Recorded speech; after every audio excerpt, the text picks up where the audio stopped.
O dia em que minha filha adotiva gritou que eu não era sua mãe verdadeira foi o dia em que decidi mostrar a ela o verdadeiro significado da palavra família.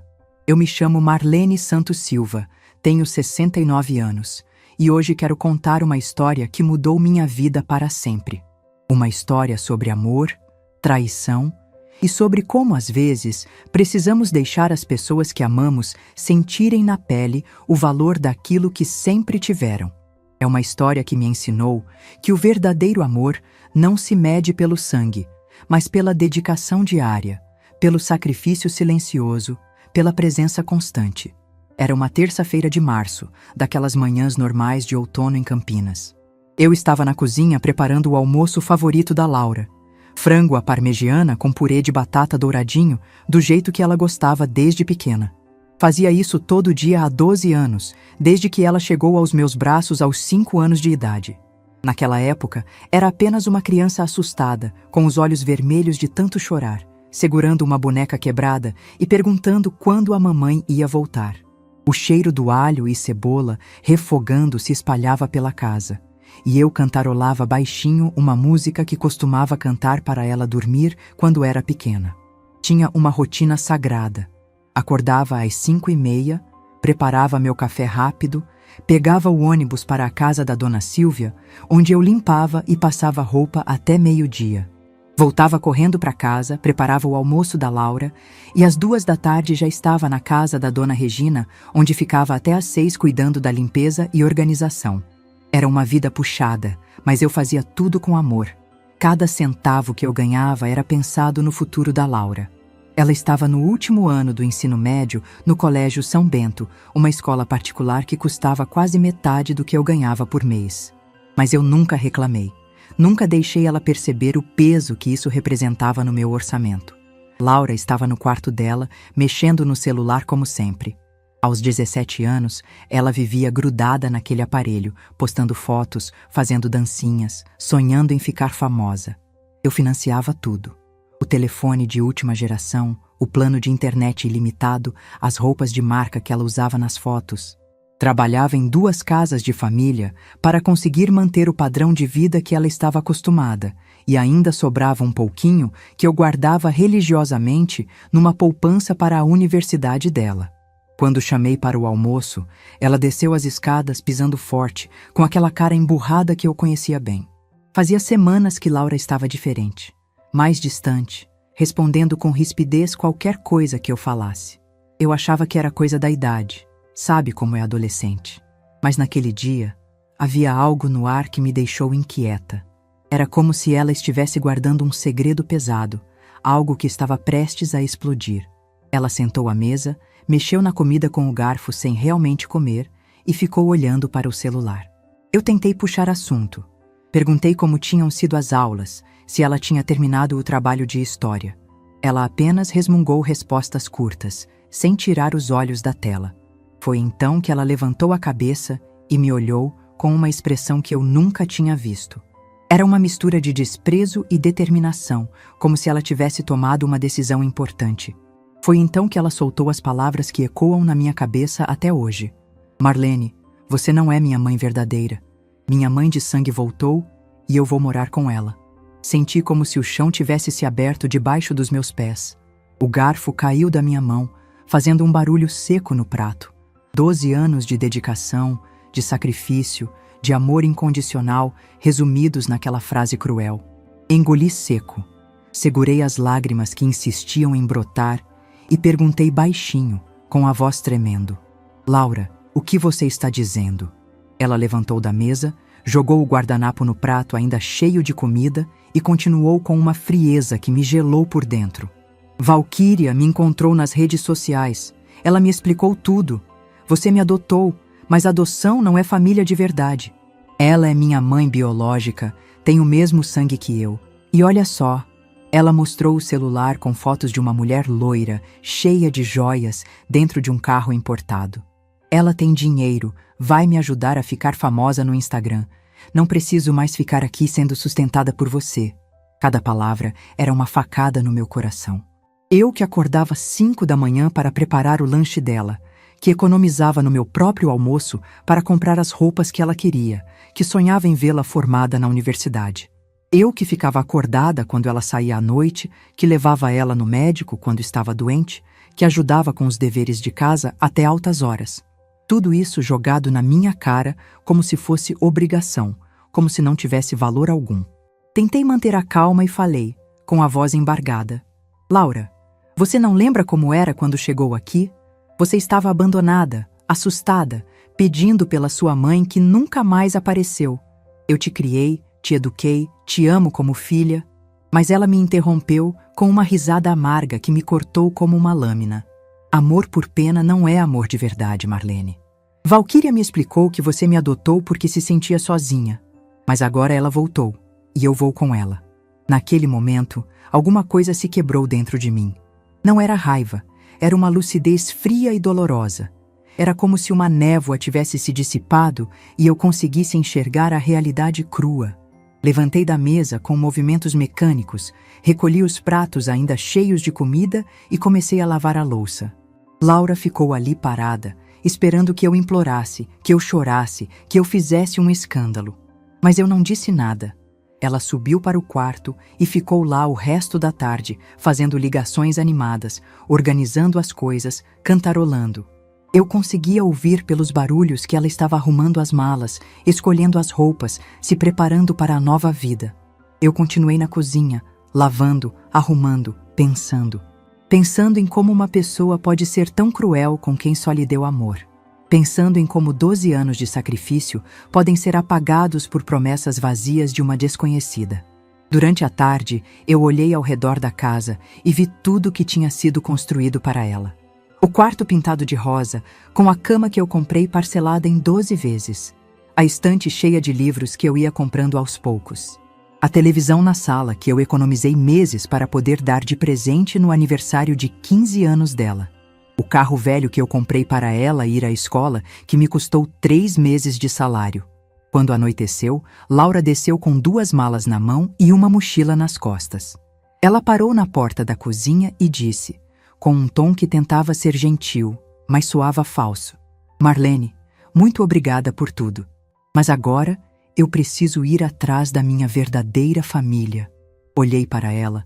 Essa menina que eu criei, que eu amei, que eu protegi de tudo, e senti uma dor tão profunda que parecia que meu peito ia explodir.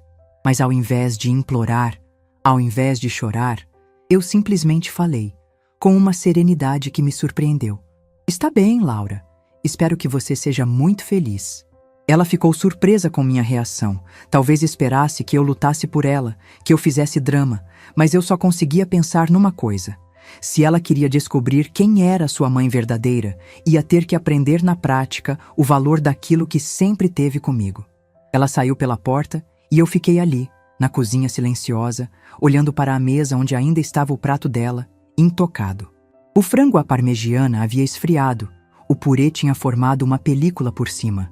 Era como um símbolo do que havia acabado de acontecer. Era o fim de uma era, mas também o começo de algo que ela ainda não conseguia imaginar. Naquela noite, eu não consegui dormir. Fiquei olhando para o teto, pensando em tudo que havia acontecido, em tudo que eu tinha feito por ela, em tudo que ela tinha acabado de jogar fora. Mas também pensando no que eu ia fazer a partir dali. Porque uma coisa eu sabia: Laura ia descobrir na prática o que significava ter uma mãe verdadeira. Naquela noite, depois que Laura saiu, eu fiquei sentada na poltrona da sala, olhando para as fotos espalhadas pela estante. Todas elas contavam a história de uma menina que cresceu sendo amada, mesmo que ela não conseguisse enxergar isso. Havia fotos do primeiro dia de escola, da formatura do ensino fundamental, das festas de aniversário que eu fazia questão de organizar, mesmo trabalhando em 2 empregos. Eu lembrava de como ela chegou até mim, pequena e assustada, depois que a assistente social explicou que a mãe biológica havia simplesmente desaparecido. Ela deixou Laura numa creche, dizendo que voltaria em algumas horas, mas nunca mais apareceu. A criança ficou dias esperando, recusando-se a comer, chorando sem parar. Quando me procuraram para a adoção temporária, eu pensei que seria por pouco tempo. Nunca imaginei que me tornaria mãe para sempre. Durante esses primeiros meses, eu não dormia direito. Laura tinha pesadelos constantes, acordava gritando que queria sua mamãe. Eu ficava ao lado da cama dela, segurando sua mãozinha, cantando canções de ninar até ela se acalmar.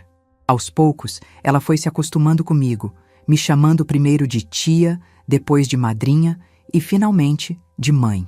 Quando ela pronunciou essa palavra pela primeira vez, eu chorei de emoção. Minha vida mudou completamente.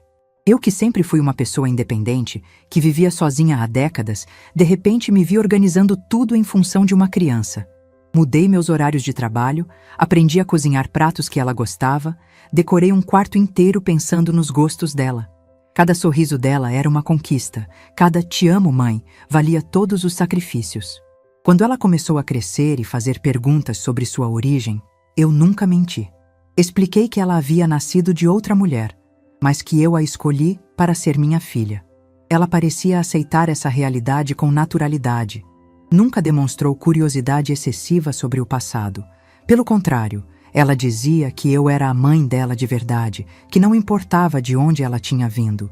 Ao longo dos primeiros tempos, eu fiz tudo para que ela se sentisse segura e amada. Levava ela para passear no parque todos os domingos, íamos ao cinema, comprávamos sorvete na sorveteria do centro. Ela adorava quando eu contava histórias na hora de dormir. Sempre inventava aventuras onde ela era a princesa corajosa. Éramos uma família pequena, mas éramos felizes. Conforme ela foi crescendo, eu fazia questão de dar o melhor para ela. Matriculei ela numa escola particular, mesmo que isso significasse eu ter que trabalhar mais. Comecei a fazer faxinas nos finais de semana, aceitava trabalhos extras, tudo para que ela tivesse as mesmas oportunidades que as outras crianças. Nunca deixei ela perceber o peso financeiro que isso representava. Laura sempre foi uma menina inteligente e carinhosa. Ela me ajudava nas tarefas domésticas, fazia questão de me contar tudo sobre a escola, sobre as amigas, sobre os professores. Quando ela ficava doente, eu ficava ao lado da cama até ela melhorar. Quando ela tinha problemas na escola, eu ia conversar com os professores. Éramos uma parceria, uma cumplicidade que eu achava que duraria para sempre. Mas as coisas começaram a mudar quando ela entrou na adolescência. Ela passou a questionar mais minhas decisões, a comparar nossa vida com a de outras famílias. Começou a perceber que eu trabalhava muito, que não tínhamos tanto dinheiro quanto as famílias das amigas dela. Ela nunca reclamou diretamente, mas eu sentia que ela estava se envergonhando da nossa situação. Foi quando ela começou a se interessar mais pelas redes sociais. Passou a postar fotos constantemente, a se preocupar com curtidas e comentários. Eu achava que era coisa normal da idade, mas ela começou a ficar obcecada com isso. Passava horas se arrumando para tirar uma foto, ficava triste quando não recebia a atenção que esperava. Era como se ela estivesse buscando uma validação que eu não conseguia dar. Ela começou a pedir coisas mais caras, roupas de marca, celular mais moderno, produtos de beleza que custavam uma fortuna. Eu fazia o possível para atender seus pedidos, mas às vezes tinha que dizer não. Ela ficava irritada, dizia que eu não entendia o que ela precisava, que eu estava prejudicando ela socialmente. Essas brigas me deixavam devastada, mas eu tentava ser compreensiva. Aos poucos, ela foi se afastando de mim. Não me contava mais sobre a escola, sobre os amigos, sobre os namoros. Quando eu tentava conversar, ela respondia com rispidez ou simplesmente me ignorava. Era como se eu tivesse me tornado um estorvo na vida dela. Ela tolerava minha presença, mas claramente preferia quando eu não estava por perto. Um dia, ela chegou em casa com um presente caro, uma joia que eu sabia que não tinha como comprar. Quando perguntei de onde havia vindo, ela disse que uma amiga havia dado. Mas eu vi nos olhos dela que era mentira. Havia algo diferente nela, uma excitação que eu não conseguia identificar. Era como se ela tivesse descoberto um mundo novo, um mundo onde eu não tinha lugar. Ela começou a sair mais, a chegar tarde, a mentir sobre onde estava. Quando eu demonstrava preocupação, ela dizia que eu era controladora, que não confiava nela. Mas eu sentia que havia algo errado, que ela estava escondendo alguma coisa importante. Havia uma mudança no comportamento dela que ia além da rebeldia normal da adolescência. Comecei a notar que ela falava ao telefone baixinho, sempre trancada no quarto. Quando eu me aproximava, ela desligava rapidamente. Recebia mensagens constantemente, mas nunca me contava de quem eram. Era evidente que alguém estava ocupando um lugar muito importante na vida dela, alguém que ela preferia manter em segredo. Aos poucos, ela foi se tornando mais cruel comigo.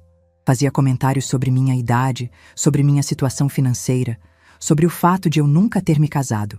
Dizia que eu era limitada, que não entendia o mundo moderno, que ela precisava de mais do que eu podia oferecer.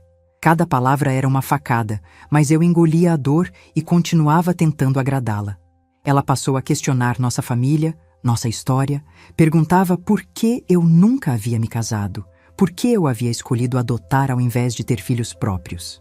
Essas perguntas vinham carregadas de uma malícia que me machucava profundamente. Era como se ela estivesse duvidando dos meus sentimentos, questionando a sinceridade do meu amor. Uma noite, ela me disse que não precisava mais de mim, que já era grande o suficiente para cuidar de si mesma.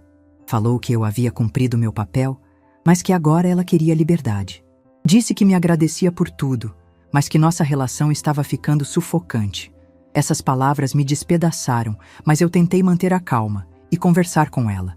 Expliquei que meu amor não era uma prisão, que eu só queria o melhor para ela.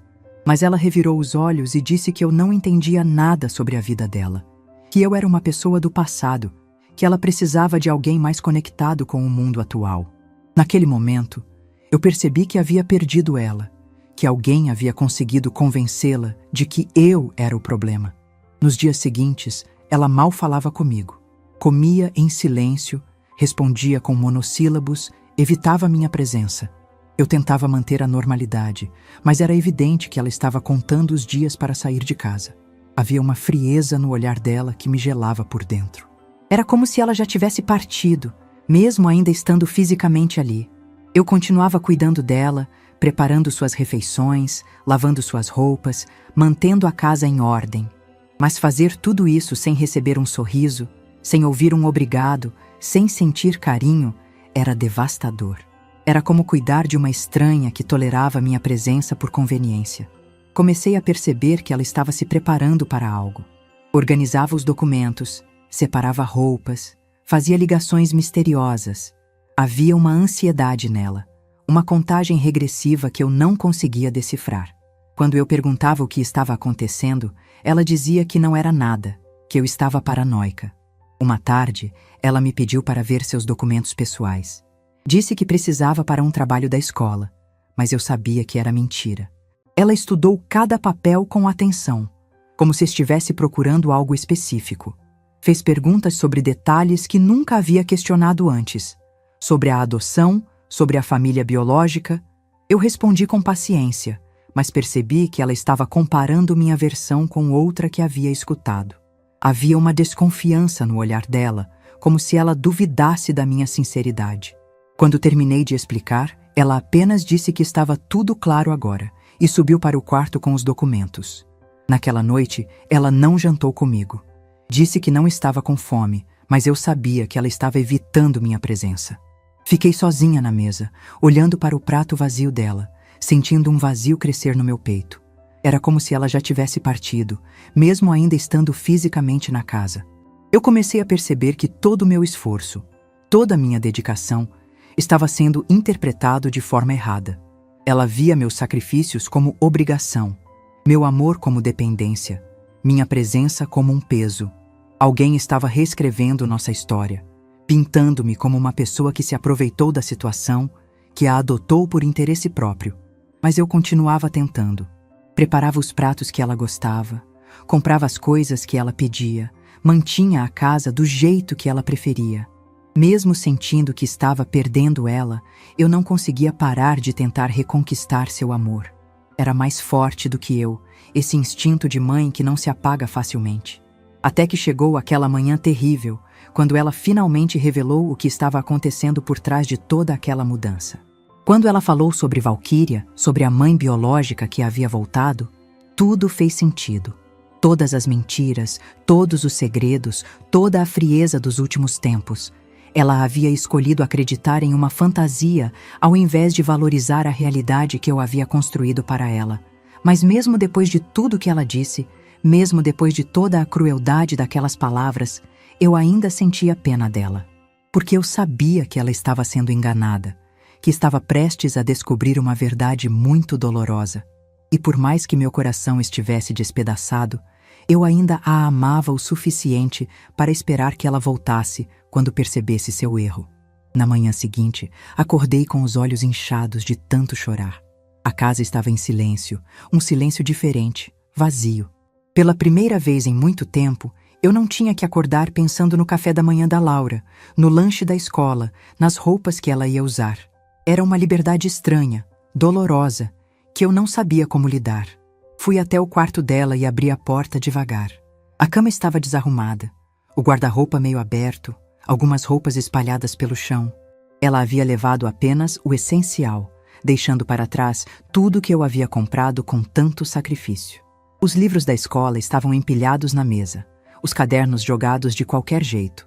Era como se ela tivesse saído correndo, ansiosa demais para começar sua nova vida. Sentei na cama dela e peguei um dos cadernos. Folheei as páginas e encontrei anotações sobre mim, sobre nossa família, sobre nossa história. Havia perguntas escritas com uma letra nervosa. Por que Marlene nunca se casou? Ela me adotou por pena? O que ela ganha com isso? Cada pergunta era uma punhalada no meu coração. Alguém havia plantado essas dúvidas na cabeça dela. Alguém que queria destruir tudo o que construímos juntas. Fechei o caderno e comecei a recolher as roupas do chão. Mesmo machucada, mesmo abandonada, eu ainda sentia a necessidade de cuidar das coisas dela. Era um instinto que eu não conseguia controlar. Dobrei cada peça com cuidado, coloquei tudo no guarda-roupa, arrumei a cama. Era uma forma de manter ela perto, de fingir que ela ainda fazia parte da minha vida. Quando terminei de arrumar o quarto, fui para a cozinha preparar meu café. Automaticamente coloquei 2 xícaras na mesa, como fazia todos os dias. Quando percebi o que havia feito, senti um nó na garganta.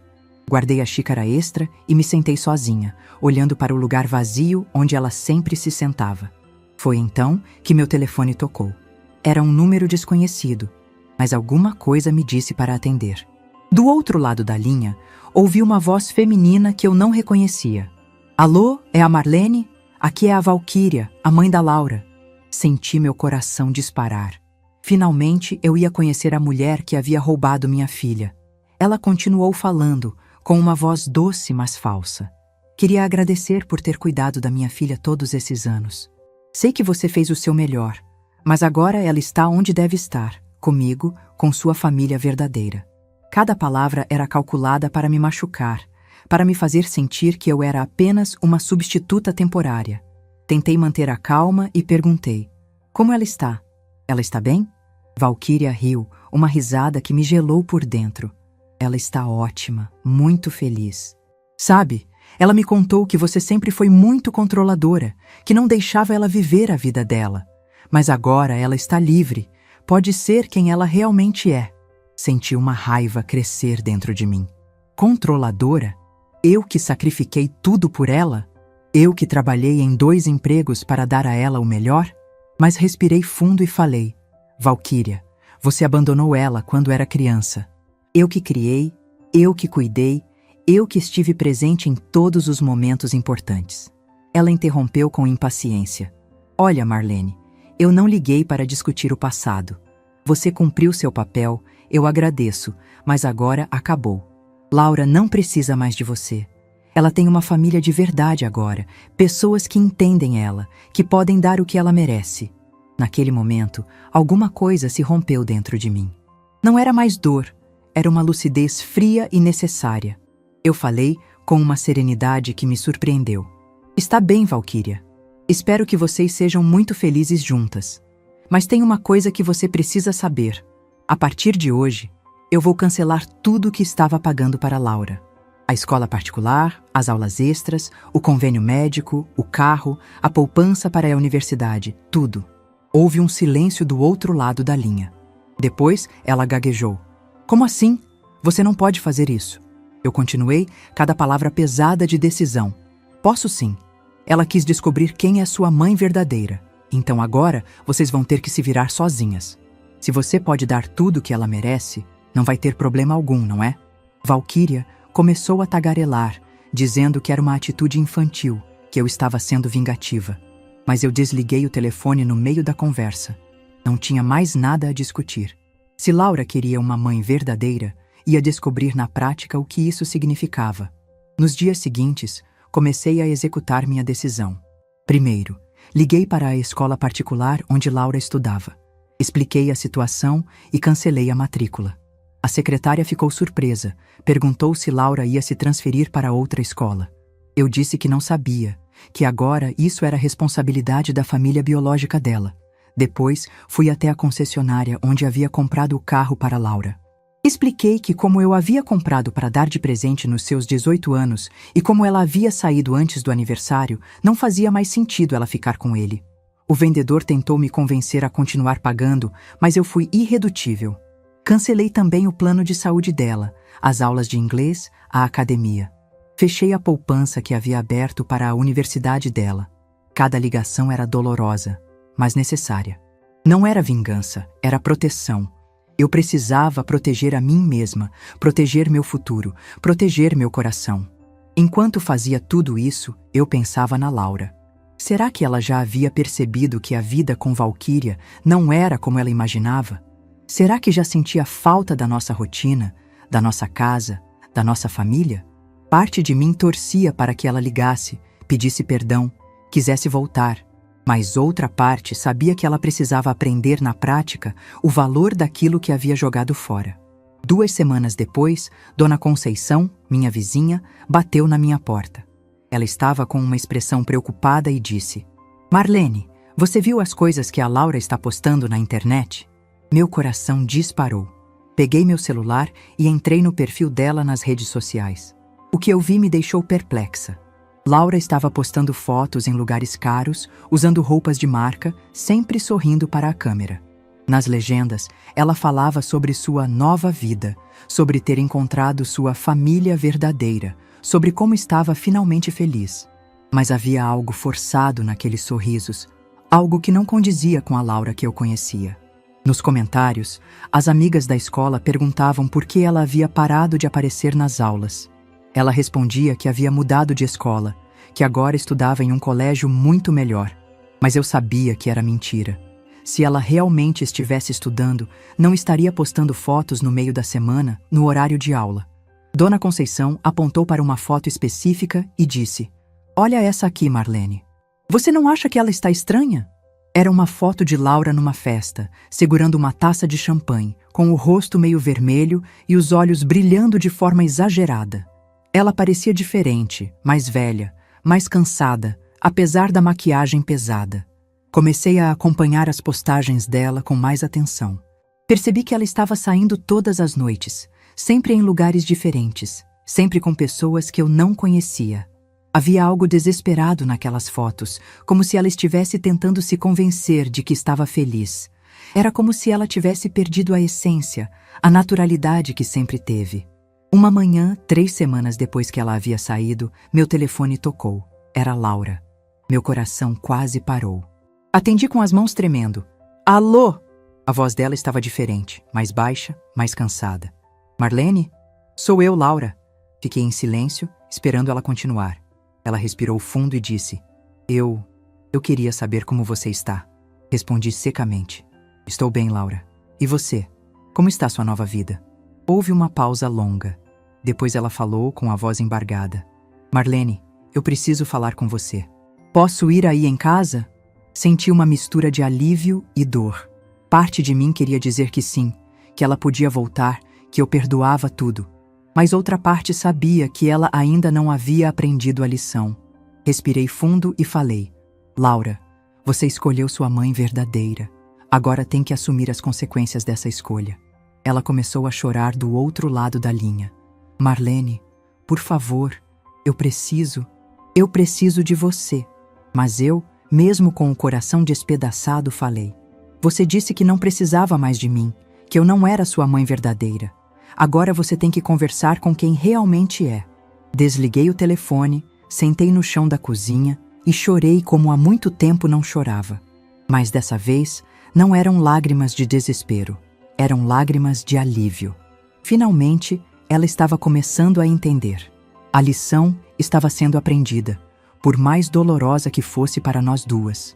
Depois daquela ligação da Laura, eu soube que havia tomado a decisão certa. Mas não foi fácil. Passei noites acordada, me questionando se estava sendo muito dura, se deveria ter dado mais uma chance. Mas todas as vezes que pensava em ceder, lembrava das palavras cruéis que ela havia dito, da forma como ela jogou nosso amor na lata do lixo. 2 semanas depois, Dona Conceição bateu na minha porta novamente. Dessa vez, ela estava com uma expressão ainda mais preocupada. Ela me contou que havia visto Laura no centro da cidade, pedindo dinheiro emprestado na porta do banco. Meu coração apertou. Ela me disse que Laura estava com uma aparência descuidada, o cabelo sem fazer, as roupas amarrotadas, muito diferente das fotos glamorosas que postava na internet.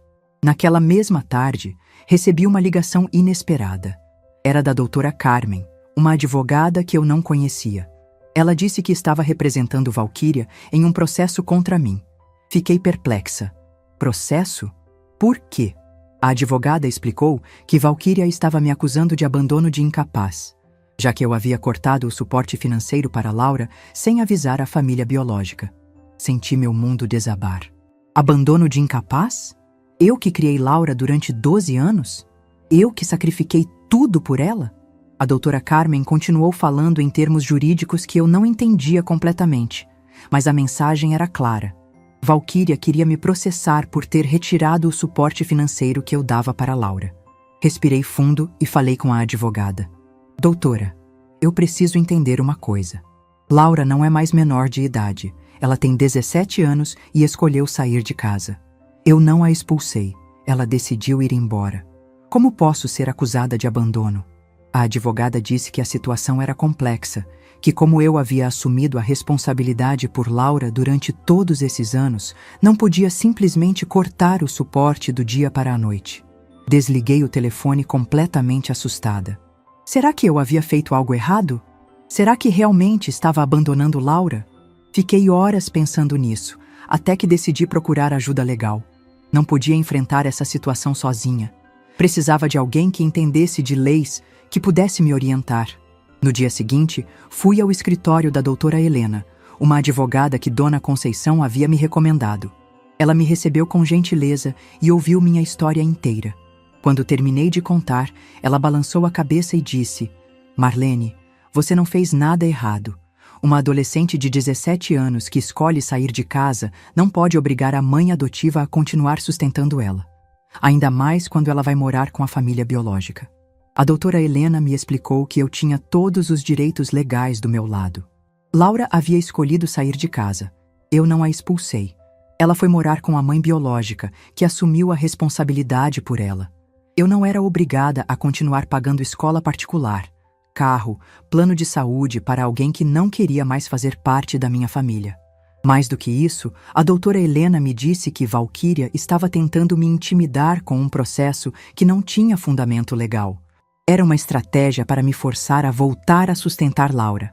Ela me orientou a não ter medo, que eu estava fazendo o certo. Disse que se fosse necessário, ela me representaria gratuitamente, porque achava minha situação totalmente injusta. Saí do escritório da doutora Helena me sentindo mais forte. Não era só minha consciência que dizia que eu estava certa, a lei também estava do meu lado.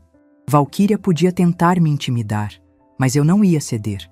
Se ela queria ser a mãe verdadeira da Laura, tinha que assumir todas as responsabilidades que isso implicava.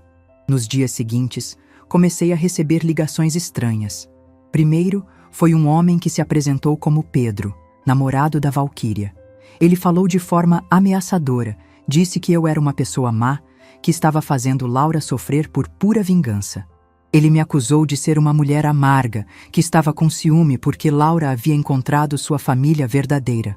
Ouvi tudo em silêncio e depois falei: Pedro, se vocês podem dar tudo o que Laura merece, por que estão me ligando?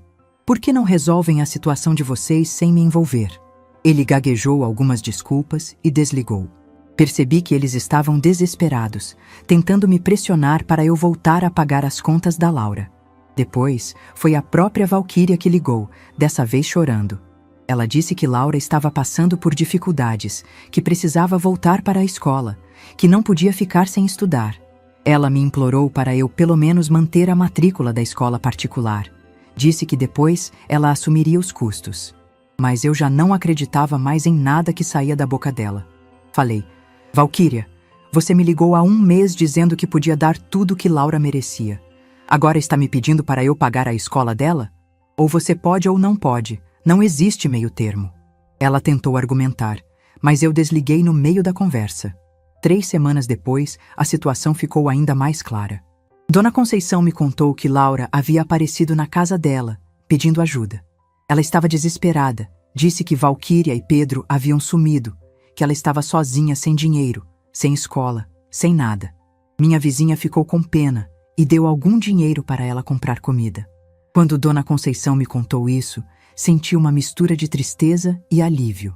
Tristeza porque Laura estava sofrendo, mas alívio porque finalmente ela estava entendendo a realidade.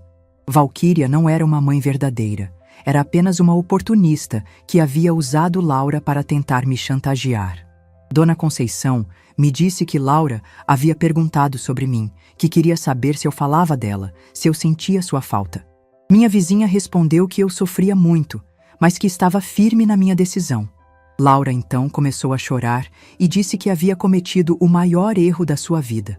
Algumas semanas depois, recebi uma carta. Era de Laura. Reconheci a letra dela imediatamente. Minhas mãos tremeram quando abri o envelope. Era uma carta longa, escrita à mão, com várias manchas de lágrimas no papel. Ela começava assim: Marlene, eu não sei nem como começar a te pedir perdão. Na carta, Laura contava tudo o que havia acontecido. Como Valquíria a havia procurado pelas redes sociais, enchendo ela de promessas bonitas. Como ela havia falado mal de mim, dizendo que eu era uma pessoa controladora que a mantinha prisioneira. Como ela havia prometido uma vida de luxo, fama nas redes sociais, liberdade total. Laura escreveu que nos primeiros dias com Valquíria, ela realmente pensou que havia feito a escolha certa. Ficaram hospedadas num hotel caro, comeram em restaurantes sofisticados, compraram roupas de marca. Valquíria dizia que tinha um namorado rico, que eles iam viajar pelo mundo, que Laura ia se tornar uma influenciadora famosa. Mas aos poucos, a máscara foi caindo. Pedro não era rico, era um golpista que vivia às custas de mulheres ingênuas. Valquíria não tinha dinheiro próprio, estava gastando as economias que ele havia conseguido de outras vítimas. O hotel era pago com cartão de crédito que já estava no limite. Quando o dinheiro acabou, eles tiveram que sair do hotel. Foram morar numa pensão barata, num bairro perigoso da cidade. Laura descobriu que Valquíria usava drogas, que Pedro tinha antecedentes criminais, que eles viviam de pequenos golpes e trapaças. A vida glamourosa que ela havia sonhado se transformou num pesadelo. Laura escreveu que tentou ligar para mim várias vezes, mas não teve coragem. Ela sabia que havia me magoado profundamente, que havia jogado fora tudo que eu havia construído para ela. Ela disse que só então entendeu o valor do que eu fazia, o sacrifício que representava trabalhar em 2 casas para manter ela numa escola particular. No final da carta, ela me pediu uma chance. Dizia que estava disposta a recomeçar do zero, que queria provar que havia aprendido a lição. Ela sabia que não merecia perdão, mas implorava para eu pelo menos conversar com ela. Terminava dizendo: Marlene, você sempre foi minha única mãe verdadeira. Eu fui muito tonta para perceber isso antes. Quando terminei de ler, chorei como há muito tempo não chorava. Não era choro de tristeza, era choro de alívio. Minha filha havia voltado. Não fisicamente ainda, mas emocionalmente ela havia entendido tudo. A lição havia sido aprendida, por mais dolorosa que tivesse sido para nós duas. Mas eu sabia que não podia simplesmente perdoar e fingir que nada tinha acontecido.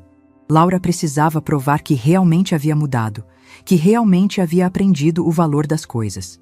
Ia ser um recomeço longo e difícil, mas pela primeira vez em meses, eu sentia a esperança de que nossa família poderia ser reconstruída. Depois de ler a carta da Laura, eu passei dias refletindo sobre o que fazer. Não era uma decisão simples. Meu coração queria correr até ela, abraçá-la e dizer que estava tudo perdoado. Mas minha cabeça sabia que seria um erro. Se eu simplesmente ignorasse tudo o que havia acontecido, Laura nunca realmente aprenderia a lição.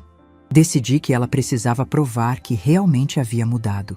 Não bastava uma carta bonita pedindo perdão. Ela precisava mostrar com atitudes que entendia o valor das coisas, que respeitava os sacrifícios que eu havia feito por ela. Só assim, nossa relação poderia ser reconstruída sobre bases sólidas. Liguei para ela uma semana depois de receber a carta. Ela atendeu no primeiro toque, a voz ansiosa. Marlene, é você? Respondi com calma. Sim, Laura, sou eu. Recebi sua carta. Ela começou a chorar do outro lado da linha. Marlene, eu sinto muito mesmo. Eu fui uma idiota, Interrompi ela gentilmente. Laura, eu sei que você está arrependida, mas arrependimento não é suficiente. Você precisa provar que realmente aprendeu alguma coisa. Ela perguntou o que eu queria que ela fizesse. Expliquei que primeiro ela precisava arrumar um emprego. Não importava qual fosse.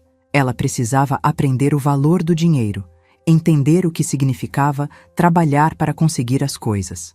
Segundo, ela precisava estudar.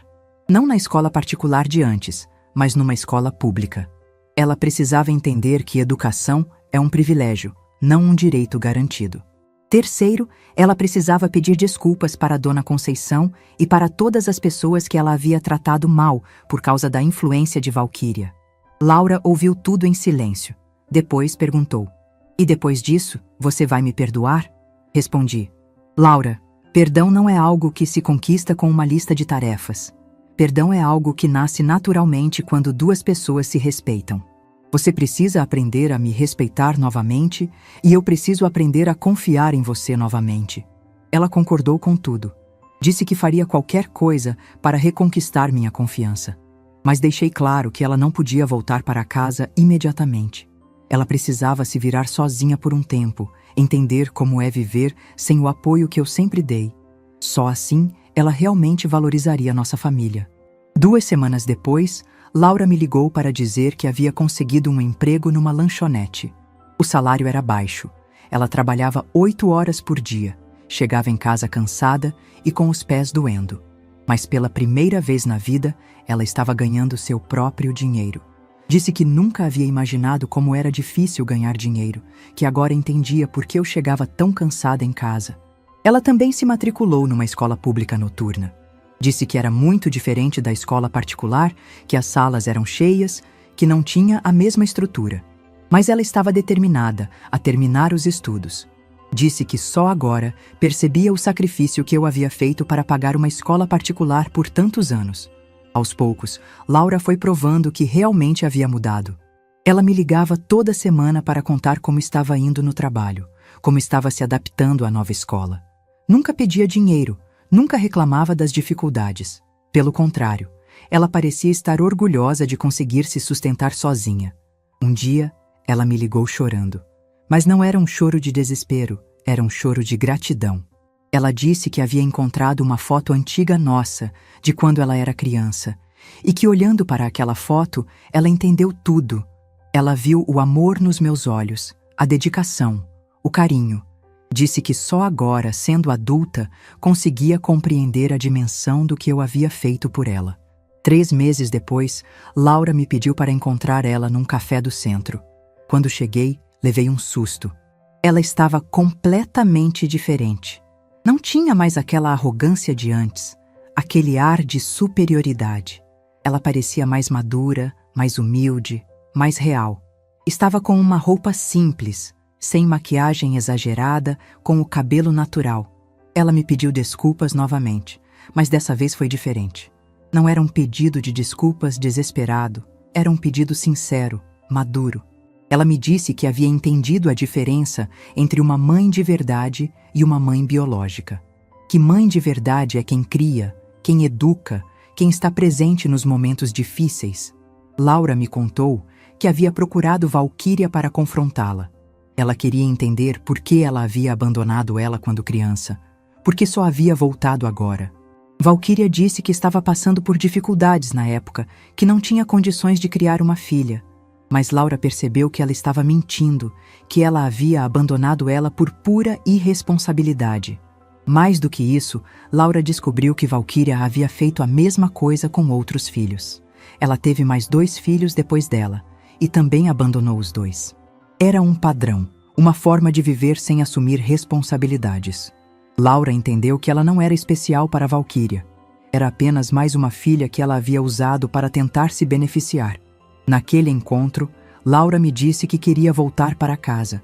Mas não como antes, não como uma filha mimada que recebia tudo pronto. Ela queria voltar como uma filha responsável, que contribuía para a família, que respeitava os sacrifícios que eu fazia. Ela propôs pagar uma parte das contas da casa com o salário do trabalho dela. Eu fiquei emocionada, mas ainda mantive a cautela. Disse que ela podia voltar, mas que nossa relação seria diferente. Não haveria mais escola particular. Não haveria mais carro. Não haveria mais mordomias. Ela teria que continuar trabalhando, continuaria estudando na escola pública e teria que ajudar nas despesas da casa. Laura concordou com tudo. Disse que não queria mais a vida fácil de antes, que queria uma vida verdadeira, baseada em esforço e conquista. Ela disse que havia aprendido que as coisas mais valiosas da vida não são compradas com dinheiro, são construídas com dedicação e carinho. Quando Laura voltou para casa, foi como se uma filha diferente tivesse entrado pela porta. Ela ajudava nas tarefas domésticas sem eu pedir. Chegava cansada do trabalho, mas sempre com um sorriso. Estudava à noite com uma dedicação que eu nunca havia visto antes. Era como se ela tivesse crescido 10 anos em alguns meses. Ela também mudou completamente sua postura nas redes sociais. Parou de postar fotos glamorosas, de fingir uma vida que não tinha. Passou a postar sobre sua rotina de trabalho, sobre os estudos, sobre as pequenas conquistas do dia a dia. Ela disse que não queria mais viver uma mentira, que queria ser autêntica. Aos poucos, nossa relação foi se reconstruindo. Não era mais a relação de antes, era algo novo, mais maduro, mais verdadeiro. Laura me respeitava de uma forma que nunca havia respeitado antes. Ela valorizava cada gesto meu, cada sacrifício, cada momento que passávamos juntas. Um dia, ela me disse uma coisa que me marcou profundamente. Marlene, eu demorei muito para entender, mas agora eu sei que você não me adotou porque estava sozinha. Você me escolheu porque me amava. E esse amor foi o que me salvou, mesmo quando eu não conseguia enxergar. Hoje, quando olho para trás, eu sei que fiz a coisa certa. Não foi fácil, não foi indolor, mas foi necessário. Laura precisava aprender que amor verdadeiro não é dar tudo o que a pessoa quer, é dar tudo o que a pessoa precisa para crescer. Às vezes, o maior ato de amor é dizer não, é deixar a pessoa enfrentar as consequências dos próprios atos. Nossa família foi reconstruída sobre bases mais sólidas. Laura aprendeu a me valorizar. Eu aprendi a confiar nela novamente. Não foi uma história de vingança, foi uma história de crescimento. E o amor, mesmo ferido, mesmo testado, sempre encontra um caminho de volta quando é verdadeiro. Valquíria tentou processar ela mais uma vez, mas Laura nem se abalou. Ela disse que não tinha medo de uma mulher que havia passado a vida inteira fugindo das responsabilidades. Ela havia aprendido que família não é quem te promete o céu. É quem te ajuda a construir sua própria escada para chegar lá. Hoje, quando vejo Laura trabalhando, estudando, lutando pelos seus sonhos, eu me sinto orgulhosa. Não apenas por ela ter me escolhido como mãe novamente, mas por ter se tornado a mulher forte e responsável que eu sempre soube que ela podia ser. Às vezes, é preciso perder tudo para descobrir o que realmente importa. E o que realmente importa é o amor que se constrói todos os dias, tijolo por tijolo, gesto por gesto, sacrifício por sacrifício. Se essa história tocou seu coração, deixe seu like, se inscreva no canal e comente aqui embaixo. No meu lugar, o que você faria? Sua mensagem pode iluminar o dia de alguém.